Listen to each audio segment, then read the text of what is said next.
This is the sluggo, slant and go.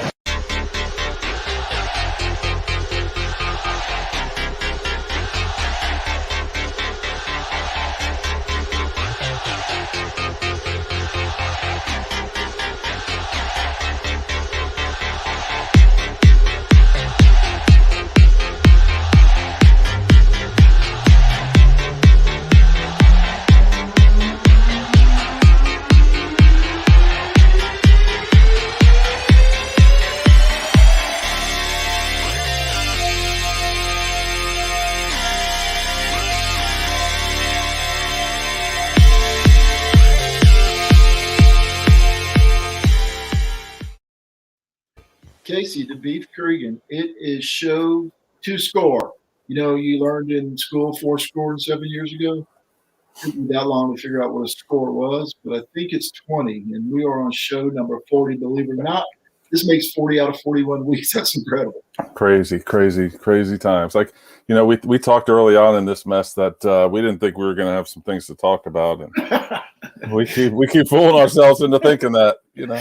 Or we found out we could just make it up as we go. And before the show, for everybody listening, before the show, we were talking about how each week we start out, just like I said last week, with trying to come up with an agenda and what are we going to talk about? We don't have anything. By the time we get to Wednesday, we got piles of stuff to talk about, like a green pirate shirt. What is up with that?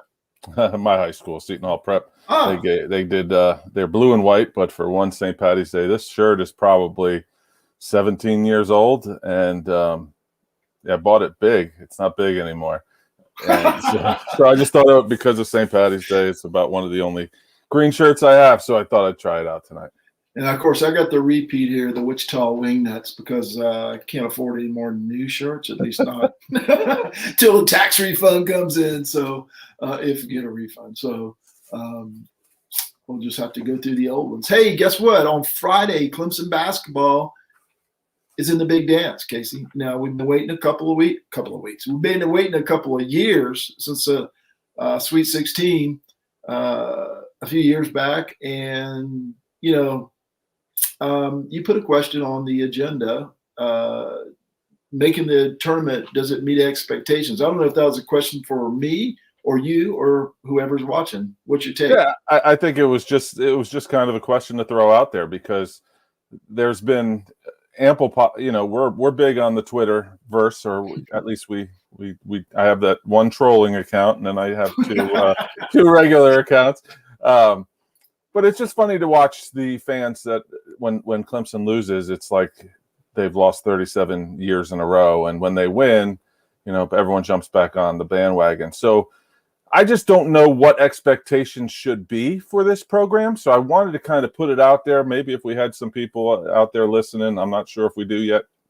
It's still early in the show, but we have 5 people. Woohoo! So I just don't know. Like for me personally, I think getting to the dance is a win. Do I want Clemson to win on Friday night? Absolutely. Is their season not a success if they lose on Friday? No, it's still a successful year. That's all. That's my opinion. I could be wrong. Do I want that magical Sweet 16 run again where they probably should have beaten Kansas that if they didn't get down by 11 early on in that game? Absolutely, I want that too. But reality is reality, and I think for me, the expectation is that it's a successful season, or the expectation should be the NCAA tournament bid, and so therefore it's a successful year. It's funny you say that because I saw some things on Twitter, like I think it was Kelly Gramlich saying only 20% of the teams make the NCAA tournament, and people were torturing themselves into math to make it a bad thing that Clemson was in the tournament, right? Like, well, if you take out the 36 automatic bids and you divide by pi and the square root of 625, Clemson really didn't do that good, and it's just bizarre to me. Look, we've talked before. I'm not the biggest Brownell fan in the world, but his players love him. I just wish he could recruit better. That's what I wish. I think he's a good coach and, a fine coach. But, I mean, sometimes it seems like he gets praised a lot for the coaching that he does or doesn't do. but I think he's a fine coach. I just wish he would recruit better. He's doing less with more, I believe, this year. So I think it's a successful season. We did we touch on this last week about the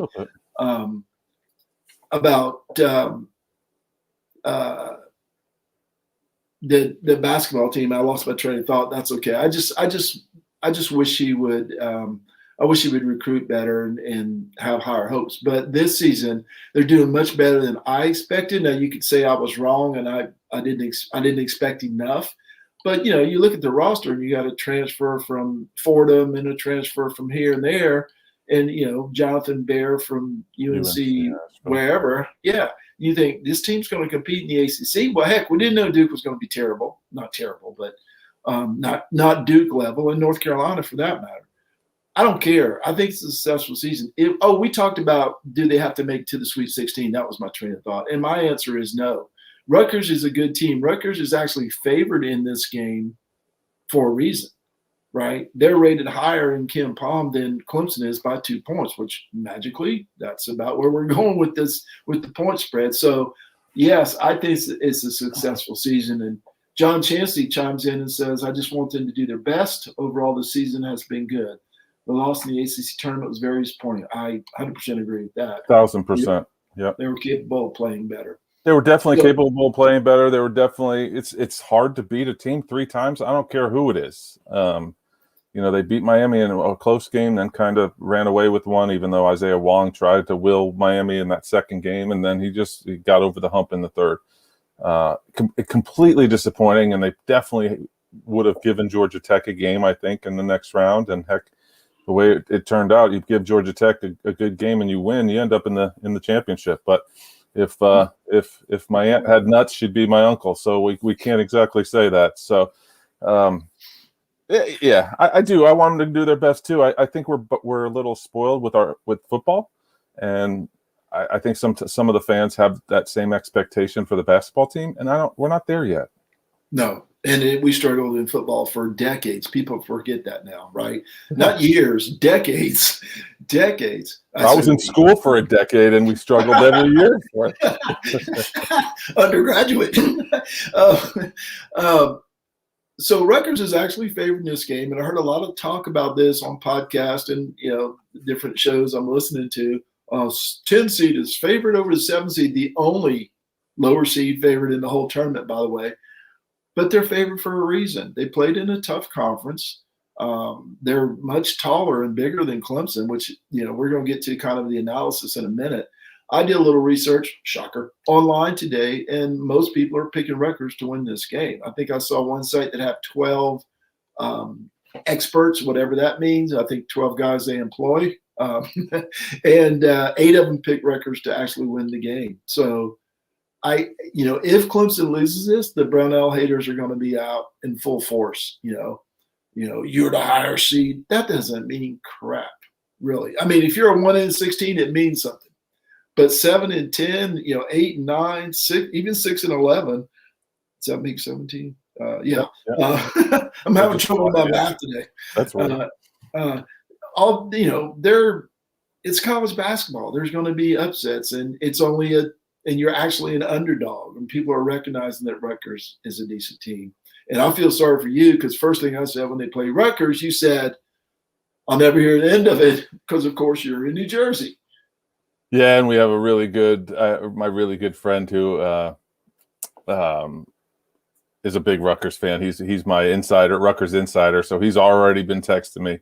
And he married a Clemson girl, but he's already been texting me about the game. So even Rutgers boys have bandwagon fans, so they're excited here in New Jersey. They're talking about it on Sports Talk, which it never happens up here. They don't talk Rutgers anything in the New York media, but they are excited, and it is a good team, and we'll get into it in a little bit.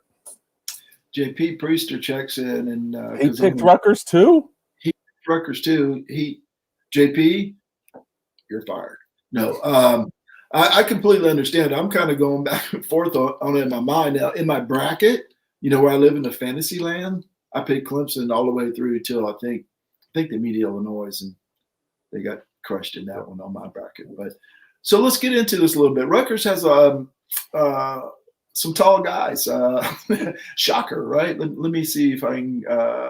Well, of course, I got the wrong article up. But anyway, they're a lot taller than Clemson. They got a 6'10" center who's averaging, I believe, in close to double figures and about 8.5 rebounds per game.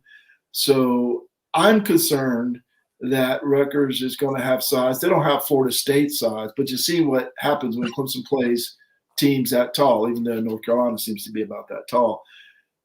My concern is Clemson is going to have, because of the size of Rutgers, Clemson is going to have to make three-pointers because they're not going to be able to go inside a lot. Sims is going to have his intermediate game, and that could be an advantage.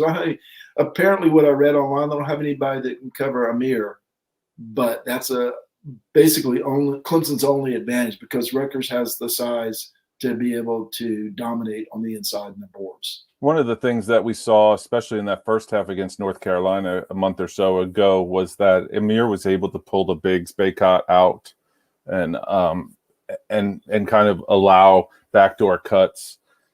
So I'm hoping that can work for the first half, because North Carolina made a run in the second half when they decided to let Amir kind of have the foul line extended and kind of shade him a little bit and have the bigs back and cut off any backdoor plays. So it really, really worked in the first half, and it really, really didn't in the second half. And Steve Pickle's going to be having that on film. So it's going to be an interesting contest, and there's no question about it. The guards for Rutgers, whether it's Ron Harper Jr. is big. I think he's 6'5", 6'6". Clemson has Nick Honor at 5'4", I think, and Alamir Dawes, who's 4'8". So they lack a little size on at the guard position. We're going to need Chase Hunter to kind of lock down a defender. You're going to need Hemingway, who's not a very good defender for Clemson, to kind of body up some of these guys. It's going to be a challenge. There's no question. And as JP said before, it's a bad matchup. There's just no doubt about it. I still think if you can get Hunter Tyson going like he did in the first half against Miami, you get Nick Honor hitting a shot, getting a steal. That seems to really rev up this team defensively. Alamir Dawes the same way. Get John Newman going. If you can get John Newman going against some of these bigger guards, you're probably going to see him a little bit more in the lineup, I would presume. There's no doubt they have a chance. This isn't like we're not talking 1 versus 16 here, but it's a challenge. It's a challenging first matchup. There's no question about it. Yeah, I agree with JP. He had a comment on there, shoot well. If they don't shoot well, I don't think they have much of a chance, because I don't think they're going to be able to rebound with the size of Rutgers guards all the way up, right? Maybe Sims, but, he's not a huge rebounder. It's going to be tough for Nick Honor and the guards to get rebounds. So if they don't shoot, they're going to have to shoot threes, in my opinion. And if they don't shoot the threes well, they're in trouble. I mean, that's not rocket science. No, and they're going to have to eat the defensive glass, though. That's going to be huge. Offensive boards for Rutgers are going to. It might be one of the keys of the game. They really need to box out, get their guys blocked out, and own the defensive end, because Rutgers doesn't shoot well. If you look at their stats, they do not shoot it well. That you don't think on paper anyway that they're going to shoot the three-pointer, the three-point shot often or even well. But man, they get to the bucket, they get to the rim, they get to where they want to go. They have these big guards that will get their shots. Geo Baker's another one that scares me. And we got to wait all day Friday. The games start Friday. We got to wait all day. So it's going to be eating at my stomach all day. So Friday at 9:20 Eastern. Now, this is one of the good things about living in Texas, right? In the central time zone, everything's an hour earlier. I remember my mom used to ask me when I first moved here, well, what comes on at the time, the news comes on? I was like, well, it's the same thing. It's just an hour earlier, right? Like the 11 o'clock news comes on at 10 o'clock and so. But sports, it's a great thing for sports, right? Because, the NFL games are at noon on Sunday. The college football games, the early ones, are not at noon. They're at 11 a.m. So I can roll out of bed and, have a couple of beers at 11 a.m. I'm watching college football. So let's see, JP, what you got? Plus, you never know what you're going to get. Either team, after they've both been cooped up for a week in a hotel room. Rutgers has lost just once when being out rebounded. Look at that. JP's doing our research for us. Yeah, I have it here too. So I'm glad he said it. See? Okay, not being out rebounded. Yeah. 9:20 Saturday your time, 8:20 my time. And now, as I mentioned, Rutgers is actually rated ahead of Clemson in the Ken Palm stats. They're favored by 1.5 points. Ken Palm has them like 1.98 points, whatever that means. 2, I'll take it. And I'll let you go first on the pick of this game, Beef. Now, JP says he took Clemson in his bracket, but he's going to pick Rutgers. He's going to change it to Rutgers. So your turn to pick this game. You got the Tigers or the Scarlet Knights? I'm not going to even wait long. I'm going to have a long-winded response, but I'm going to say the Tigers. I just can't. It got me every time I picked against the spread in football. So I'm not doing it now. I'm not doing it. I'm going with my heart here. I just look at this sheet of paper with Rutgers stats on it, and they just don't shoot it. They don't shoot the free throws well. The best free throw shooter, I think, is 76%. I did hear that today on the podcast. So their best 3-point shooter is at 36%, which is pretty good. Jacob Young, pretty good. That's not terrible actually, but they're at the 30% range. Even their field goal percentage are all in the 4s. 46%, 47% is like the best. I think that I guess my thought process behind it is that they're going to rely on offensive rebounds and easy buckets and trying to get in transition. Well, the strength of Clemson is transition defense, is playing good man-to-man half-court defense. So if Clemson really locks in, and you'll know if they're locked in early in that game, it could be a long night for Rutgers, and I'm hoping for that. JP mentioned something else too. Nick Honor scored 30 against Rutgers a couple years ago. I don't know, how much of this team was there or not or whatever. Marker was there. Yeah. But okay, so you take Clemson, and I'm kind of torn. My heart obviously says Clemson.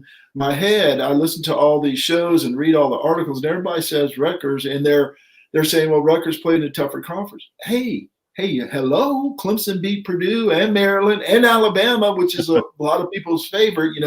They want to forget who Clemson beat because of what happened against Miami. I get it. That's the last thing people remember. Maybe that's a good thing because maybe Rutgers thinks that also. So I'm going to do the same thing you did. I'm going to take Clemson. I wouldn't be surprised either way, obviously. But I'm going to take Clemson. It's a crapshoot. It's a 2-point game either way, college basketball. But I'm going to take the Tigers to win.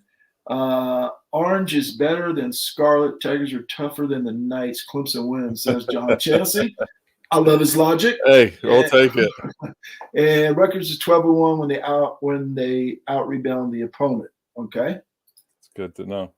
I'm like, Marty, keep going back and forth. Yeah, I do, but I listen to so many negative things about Clemson. I'm thinking you point out some negative about Rutgers, and then you point out 100 positives why they're the choice. You point out negative about Clemson, but you don't point out that they beat Purdue and Maryland and Alabama and North Carolina and, on and on and on. It's just funny. And I'm biased, obviously, and, we're not pretending we're not. But I think Clemson's got just as good a chance as Rutgers. And it is funny. You are hearing that Rutgers beat Illinois, but that was early in the year too, right? But if you hear anything about Clemson beating Purdue, it's a different Purdue team. That was a different Purdue team. Or if you hear Alabama, that was a different Alabama team. But why wasn't it a different Illinois team? Rutgers is also one of the very few teams that had 0 stoppages. So are they fresh? Are they still? I heard an interview today with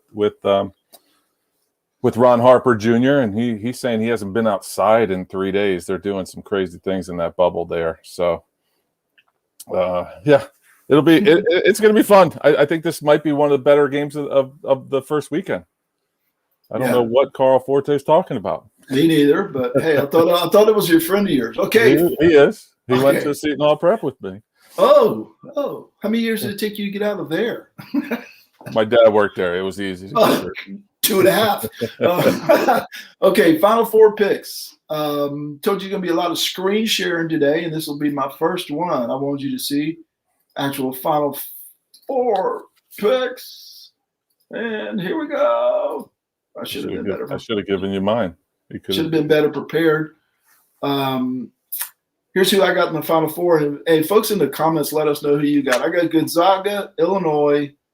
And that was in my championship game. Sorry. Gonzaga and Alabama in one semifinal, and Baylor and Illinois in the other. I've got Gonzaga and Illinois in the final, and I'm choosing Illinois. Kind of chalky there. I got 3 1s and a 2. So you know how those not picking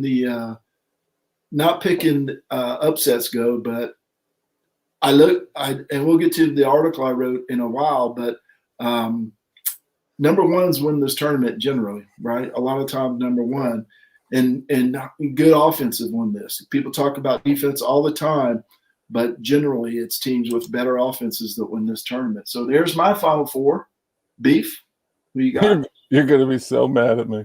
Uh-oh. I hate being chalky. I hate it. I make fun. Like there was one year that all the higher seeds won, and I had a buddy that was bragging that he was 16 for 16 in the first round or on one side. And I'm like, of course, because you didn't pick any flipping upsets. That's why. So anyway, I have the exact same Final Four as you do. I thought I was going on the limb with Bama, but I did Bama, Gonzaga, Illinois, Baylor. Here's where we differ. The final matchup, we have the same, Gonzaga, Illinois, but I actually have Gonzaga winning it. I've wanted Gonzaga to win it for the last 15 years. And so I listened to T.O. I read your article 16 times to give you some more extra clicks. I did all of that. I've tried to not pick Gonzaga. I just think they're too good at the game of basketball. I don't care who's in front of them. That they're even when they're pressured a little bit, I still think their talent wins out. Yeah, the only thing is, and T.O. talked about this when he's on, was their strength of schedule. They've not played. They beat the crap out of Virginia, but they haven't played a tough schedule all season. And this college sports blog that I wrote on this, for anybody who's listening out there, it's College Sports, and that's college with a K, College Sports and /blog.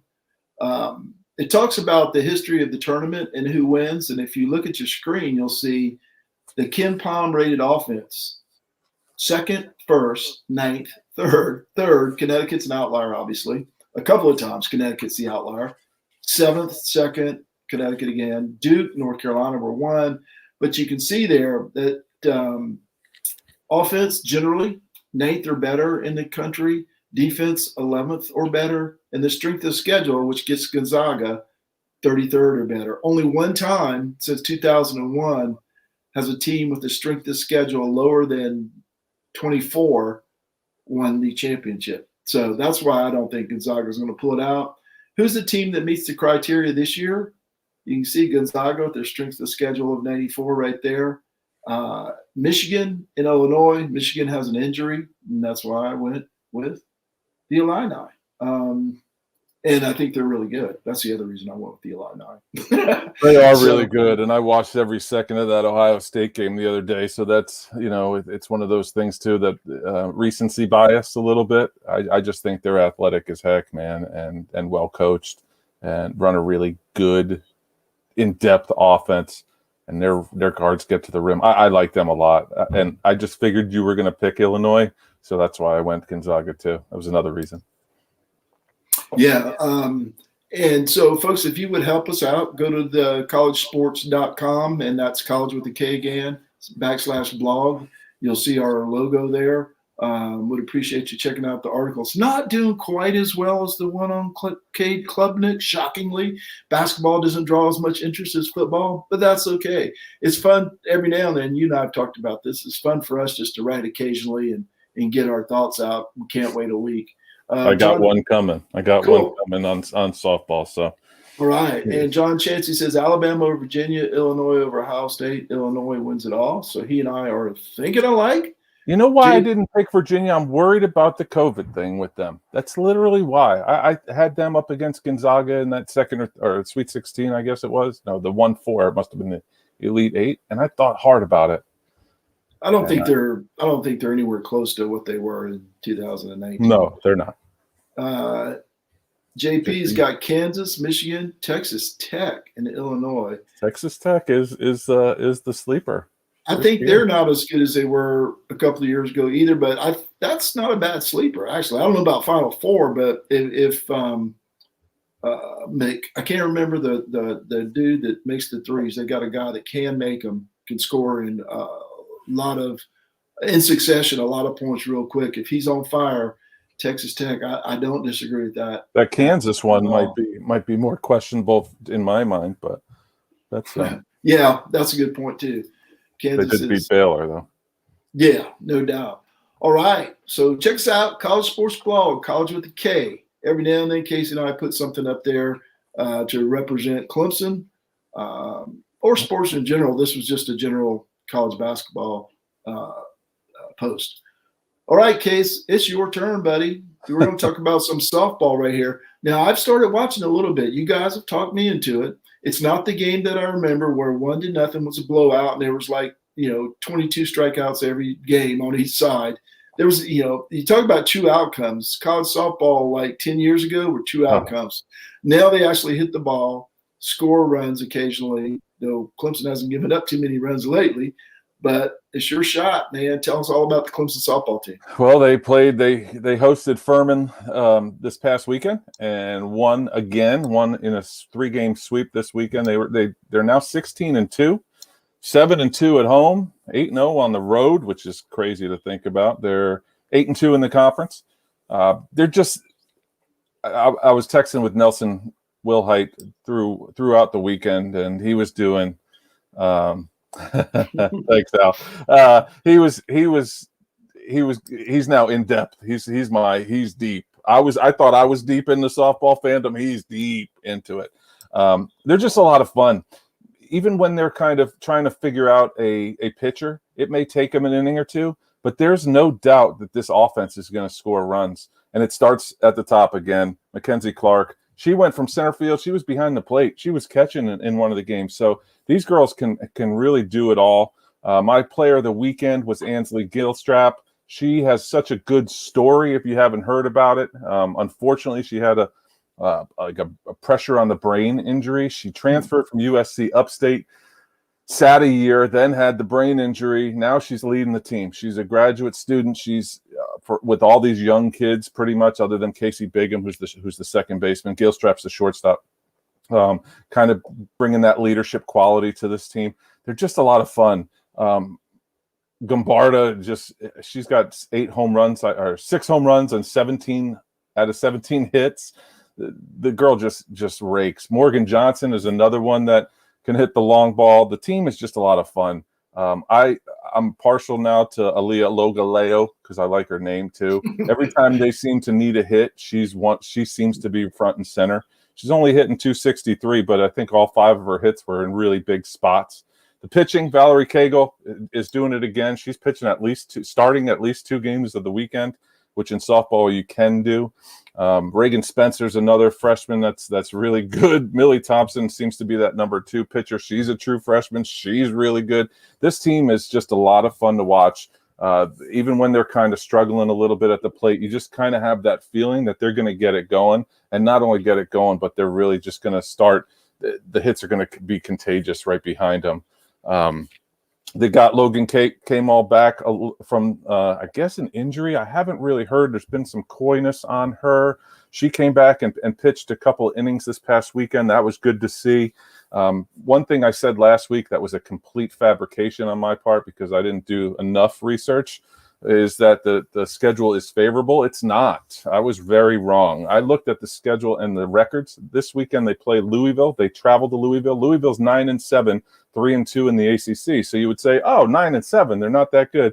Not so fast, my friend. They've lost 4 games to the number 8 team in the country and the number 5 team in the country. They also have 2 losses to NC State. Not really sure what NC State is, and a loss to Miami of Ohio, which you would figure a MAC team's not up to the caliber, so that might have just been an off day. So a 9-7 team, that's actually pretty good. So this will be a test. It will be a test on the road, no question about it.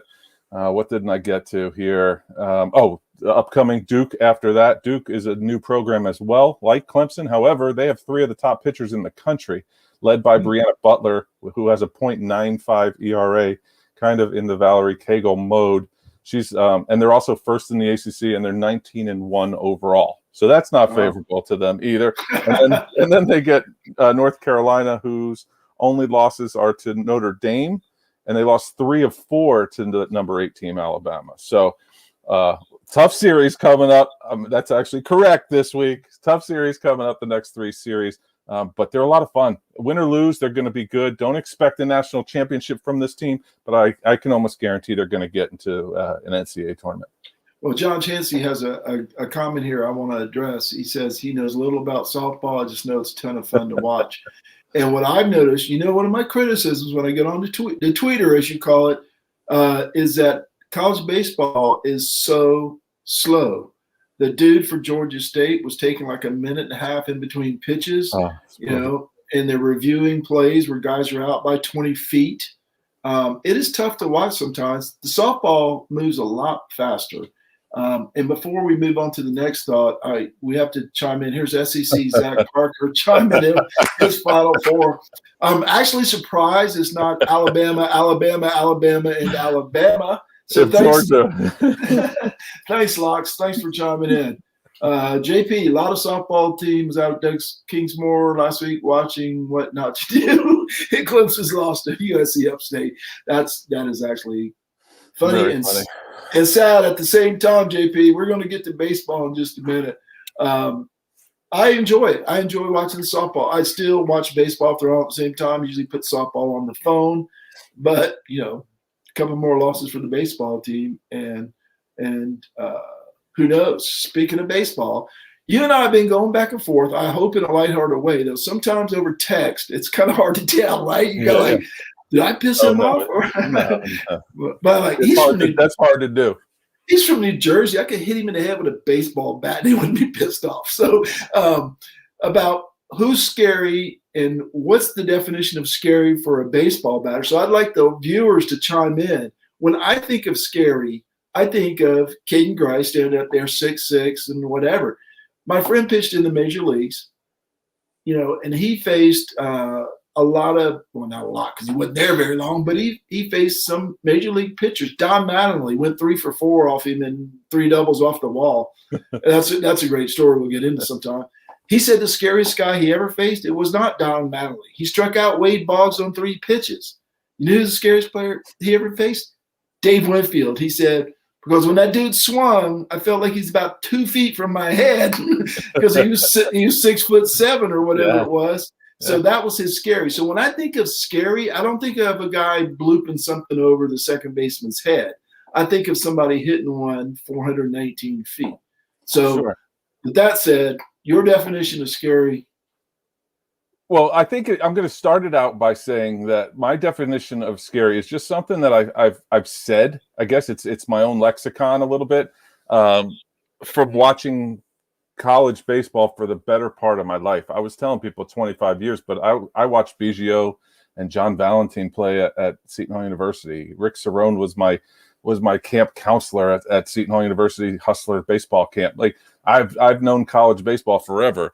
So I used to say that hitters are scary. And what I mean by a scary hitter really isn't the guy that's going to stand up there and like a Seth Beer. Now, granted, he's a scary hitter, but you know that if he gets it, it's gone, right? But it's not necessarily the home run that scares me, quote unquote, scares me. It's a guy that comes up and remember Aaron Boone got thrown out of a game last year. I don't mean to go pro sports because he was talking about bleeping savages in the box. He was talking about his guys being savages in the box. That's what I mean. When I think of scary hitter, the first person that comes to my mind for Clemson fans out there is Tyler Colvin.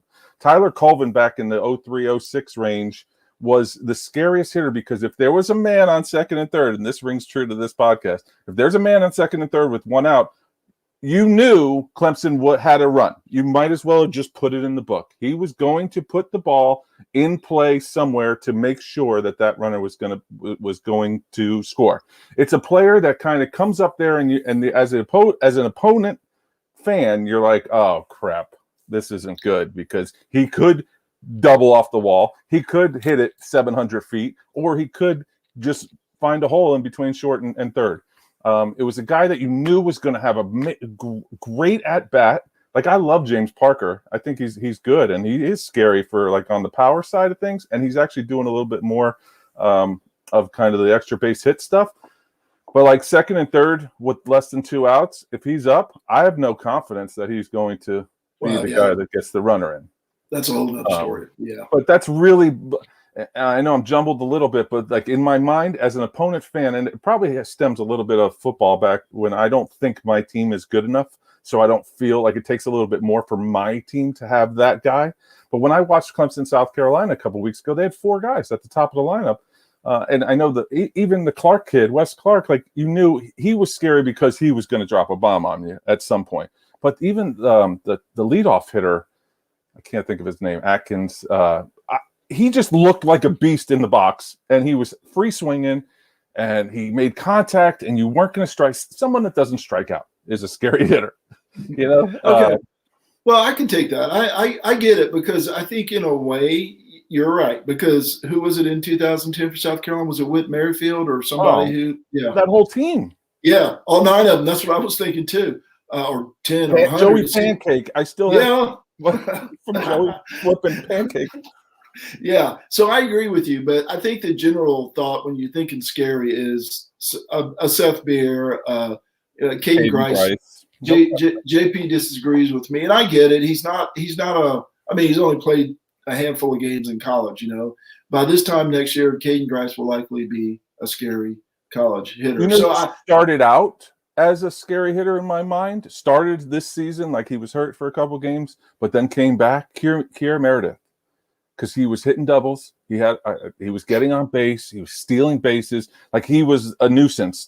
That's basically what I should say. But this has been a belief of mine forever, and it's my own belief. So that's why when I said I don't think it's debatable, because it's not something that like I'm throwing out there as I kept saying opinion, but it's not really an opinion. It's just how I watch the game. So you're not going to change my mind after 25 years of saying these words either. So it's not a Colin Cowherd-ish take, right? It's just your opinion, as you told me over the text with 47 exclamation points. No, I'm just kidding. No.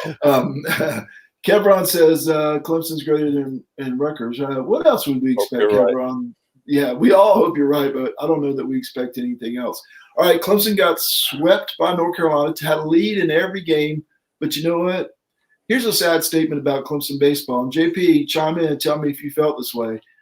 I didn't matter what the lead was. I didn't feel comfortable in any of that series that Clemson was going to win one of those games. I'm a big Monty Lee fan, as you know, and I've shared some stuff with JP also, that I'm a big Monty Lee fan, but I had no confidence that they were going to win any of those games despite leading in all 3 of them. Now, there were not big leads, 1-0, 2-0, but still I had no confidence they were going to win any of those games against North Carolina. Yeah, I don't know what it is. And that's the frustrating part. And I'm not the guy that calls for other coaches' jobs. I'm just not. I don't – I know there's so many others that are, so I just let them be them. I don't know if it's can be coaching. I mean, is it recruiting? I don't know. I don't know what the difference from a Jack Leggett coach team where he was vilified by the locals as his coaches started fleeing and the program kind of started going down. But I don't know what the difference is, because those teams were so good, and you knew we were getting into a regional, and you knew we were probably getting a super regional, and you were probably getting even into Omaha. My 9 years at Clemson, we were in Omaha 4 times. 4 of my 5 years, we were in Omaha. I mean, it felt like that. You know, it felt like what basketball should be getting into the tournament. It felt like it was a right that we had as fans that Clemson was going to Omaha. I just don't know what the difference is now. I don't know why we're not getting the talent. I think the talent's there. JP was 100% correct a couple weeks ago when he said the pitching is really good. It is. I'm sorry, you give up 3, 4, 5 runs in a game. I said it last week. You should win. If you have any talent on offense, 3 runs, you should win the game. They gave up 3 runs against Notre Dame twice. They should have won those. I'm sorry. You need to win those games, especially when, as I'm sure you'll point out the math. The runners in scoring position here. But like you're getting guys on base, you're getting guys in second and third, 1 out, second and third, no outs, and getting nothing. It just, I don't know what it is. I don't know what it is. And sometimes maybe the metrics, the sabermetrics, the analytics gets you only so far. Yeah, it having knowing Monty and having talked to him about his approach and things like that. I mean, not like we're best friends. Come on, had a couple of conversations, but I know what he thinks, right? And or generally how he thinks, and he's a big believer in mashing the ball and in big runs. The irony of the whole thing is when Jack was there, they were complaining about Jack and small ball, and now they're complaining about Monty and trying to mash the ball over the fence. I'm somewhere in the middle. Do I think bunting a guy over and giving up an out is a good idea? No. A, not when your guys can't bunt, right? We've seen that. And B, mathematically, it doesn't work. There are certain situations where bunting is a good thing, and I believe in it. It's not in the second inning of a 1-0 game with the runner on first. I can't, situational baseball. I don't understand why some people are so totally for it or against it. You need to be situational. And it's apparent. T. Docio tried to bunt the other day, not to pick on him. There's other examples, but just something that popped into my head. He looked like he hadn't bunted in 15 years since, and maybe he had. Maybe he was so good in high school he never bunted. But I know my friend I was just talking about that played in the major leagues, he hit 2 home runs in an inning in high school. We still practice bunting. I mean, he never did it. He never did it in a game, but he practiced it. It was just part of your part of your day, no question. This is a good comment here too. I think we need to see how this group grows through the season and gets out of the gate next year before decisions on coaching. I agree. I believe in Monty Lee. I think they're going to go on a tear. I looked at their schedule; it's not easy, but I think they're going to get hot and 8-2 kind of run or something like that. It takes winning. He had a record too, and I don't know if I know it off the top of my head, but it didn't lose a weekday game for his first 2 years or something to that nature. Yeah. Those are the games that should be wins. Now I understand. I played baseball. I umpire baseball now. I play men's league softball, which isn't anywhere close to baseball. It's more a beer league, but I understand the game. And I don't remember where I was going. I wanted to talk so bad about beer league softball. You don't talk about beer. Well, beer. I was like beer.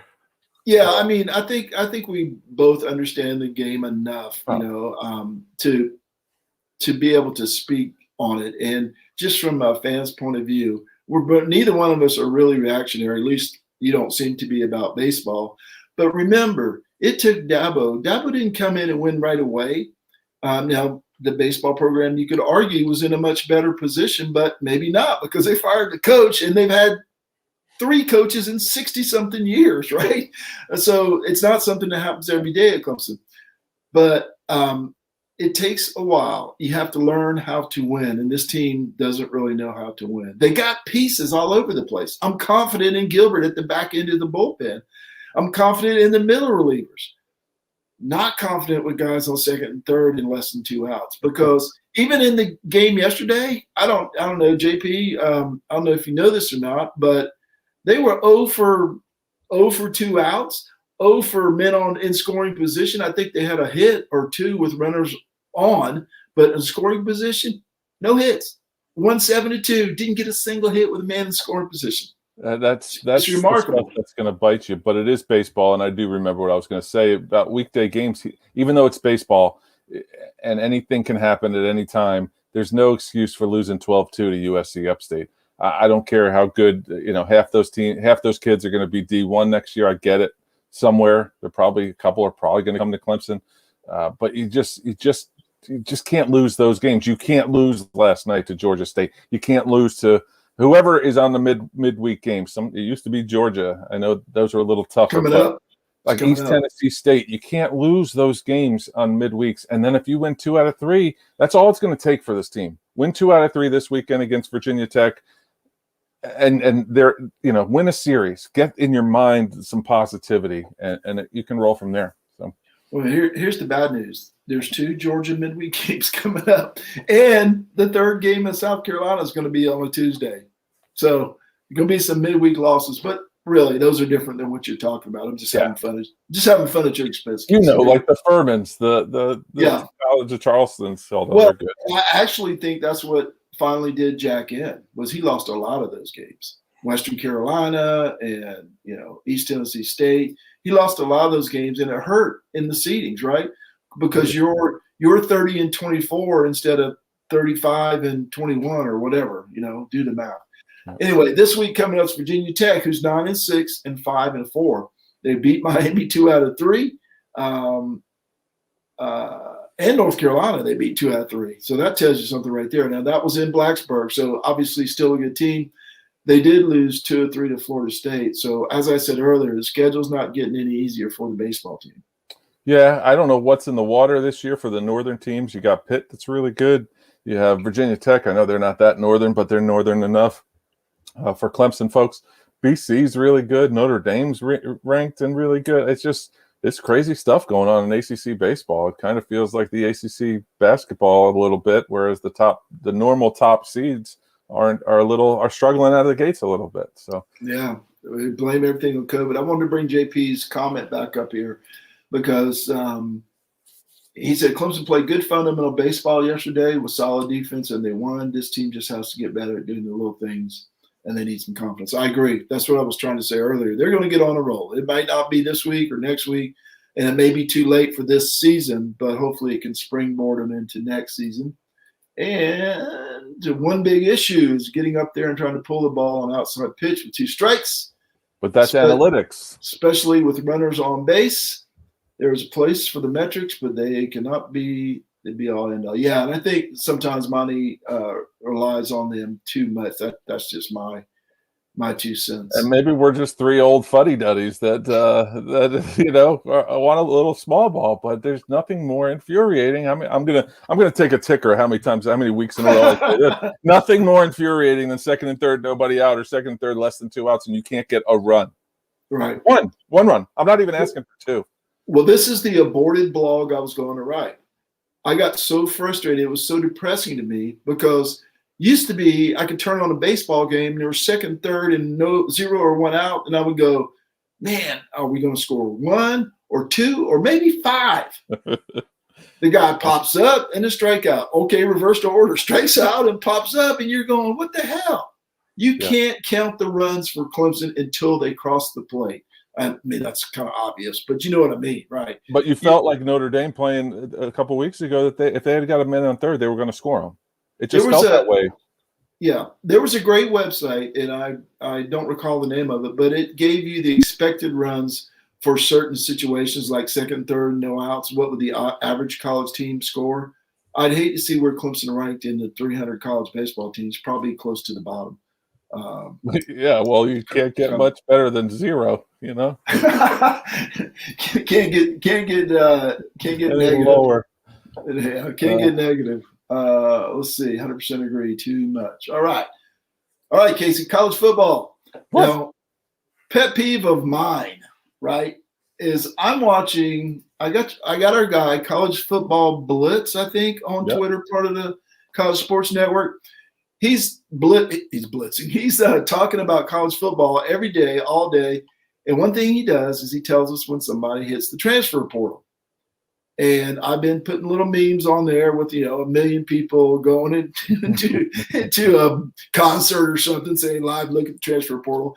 I noticed somebody else did it today, the pregame Empire guy. And, he probably did it before me. That's not my point. It's like it's catching on. People are starting to realize Oklahoma, I don't think they have to recruit anymore. Well, maybe they do because the net, they have had 17, this is 2021, according to 247 Sports, 17 people transfer out of their program and 5 transfer in.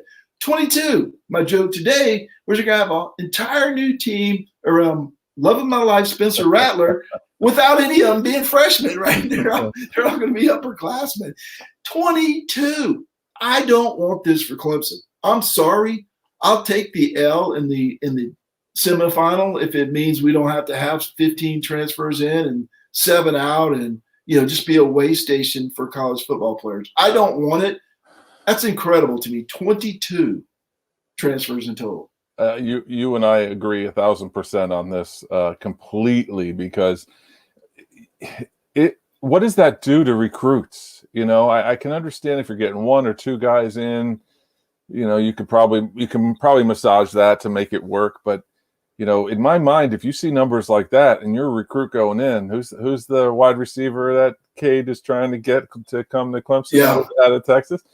You get, I think they did get a receiver out of because they lost one to Miami, but I think they got a receiver in the mix too. It's like, well, are they going to do that to me too? Or am I going to leave? It just seems like the revolving door at Oklahoma is there, and not only are they welcoming people in, but people are shuffling out the door as quickly as they're coming in, more quickly according to these numbers. But sorry for that. That's okay. It's just funny for recruiting. Like, that's not a good look, I wouldn't think. If you're a parent, like if I'm a parent for a kid, obvious bias parent, right? If my kid is and here comes here comes, what the hell's his name? Comes into my kid's living room and I'll take care of him. Lincoln Riley. Lincoln Riley, thank you. It's the only name I know. Other than Spencer Rattler. But it's like, wait a second, but where'd these other guys go? Why did they leave? That's the first question I think I would ask. It's like, why did they leave? Well, why as you 17 dudes leave. As you said, if Lincoln Riley's in your living room saying, "Hey man, we really need you. You're gonna turn the corner. We can't get over the top. You're gonna put us over the top. We're gonna win a national championship with you." And you sign, and then 2 weeks later, he's got 3 wide receivers transferred into Oklahoma. And you're like, well, wait a second. What? Yeah. What's going on here? I wanted to recognize the Clemson dude because I don't recognize the Clemson dude. I love it. He says, go Tigers, checking in. Appreciate you, Clemson dude. Definitely. Let's see. John Chansey, I'd rather have an overabundance of talented high school recruits compete and let the cream rise to the top. I just want to stay open to opportunities. Yeah, I'm kind of in his corner too. Whereas this 17-5 is a big number. 1 or 2 to fill a need based on maybe an injury or some attrition that you didn't expect. Yeah, absolutely, because you can explain that to your team. You can explain that to parents of recruits. Losing 17 dudes, I'm sorry, that's going to be tough for a parent in recruiting. And maybe, once again, old fuddy-duddy here, get off my lawn. But it's why are you losing? Why are this many people leaving? And his response is probably, because it's so competitive. But there's got to be some underlying something going on there. That why this many are leaving the program. Get out of my transfer portal. It's not get off my lawn. Get out. My joke today, of course, was Oklahoma was finally number 1 in something, right? Transfer portal activity, and obviously they can't lose this many every year. So maybe who knows? Maybe there's something going on there that's causing them to leave. But it's really weird because receivers are leaving. Other receivers are coming in, so you think, well, if there's a chance, why isn't this guy staying? If he's got, I don't understand. If it was a quarterback and a tight end and a cornerback, okay, whatever. A lot of them are in the receiver position group, and Oklahoma recruits them. They probably got 20 out of the 100. Of the 80 scholarships, you probably got 25 receivers. Clemson football is on spring break, so we don't have a whole lot to report there, but. Recruiting update, and JP, feel free to chime in the comments here if you got anything. Jaylon Walker is going to announce on the 28th of March. He's a 4-star linebacker out of North Carolina. He's ranked 65th by 247, 50th in the composite, and looks like he's trending towards Clemson. And number 2 in North Carolina. This is my Mac Brown rant again. He's closing the fence, right, Casey? Walker, I think, is number 2 in North Carolina, and number 1 is 5-star Travis Shaw, who's also trending towards Clemson. So I took a gander, and he's 8th nationally, by the way, Travis Shaw, defensive tackle. I took a gander at the 247 listing for North Carolina, and 25 guys, or the top 25, I think 4 or 5 of them had North Carolina. I mean, had NC State listed. The top 2 there had Clemson. Guess how many had North Carolina listed? That's probable. 3. Same as your GPA at freshman year, 0.0. None of them were expected to end up with North Carolina. Now it's early. It's 2022. They could end up with 20 of those guys, theoretically, right? Or 15 or 10. But I'm saying 1 and 2 are expected to go to Clemson. There's like 5 of them expected to go to NC State, but none of them are trending towards North Carolina. So Mac's going to fill in some of those. I think they had 1. I take that back. I think they had 1. So that was your GPA 1.0. He's going to fill some of those in.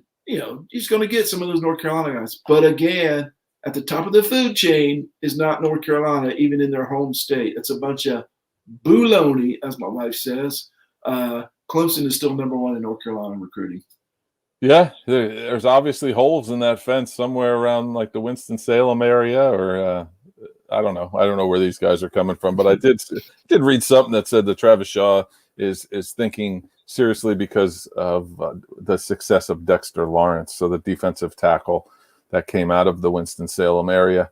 Loves how he trended, and that's why he believes that that's why we believe that he's trending towards Clemson. But yeah, it should be fun. Recruiting's fun, man. I don't love it, but I love it. I don't love it. I don't love it until they actually sign, because you never know. When I was 18, I couldn't decide, whether to go to school that day or not, much less what college I was going to. JP says he's getting ready to hop on the phone with Clemson's newest offer here in a few. All right. Well, then I guess we know JP will be on the show next week talking about the newest recruit. That the safety 5-star safety. Yeah, we're going to get to him in just a second, JP. Word is the NCAA will allow visits this summer. That would help Clemson a lot from what I'm reading, because we talked about this often. Once you get on campus, it's hard to beat Clemson, at least to us. And there it is again. Dead period expected to end. Going to quiet after May 31st. Well, we didn't mention. I lost my train of thought again. That's twice a day. Anyway, Clemson's recruiting.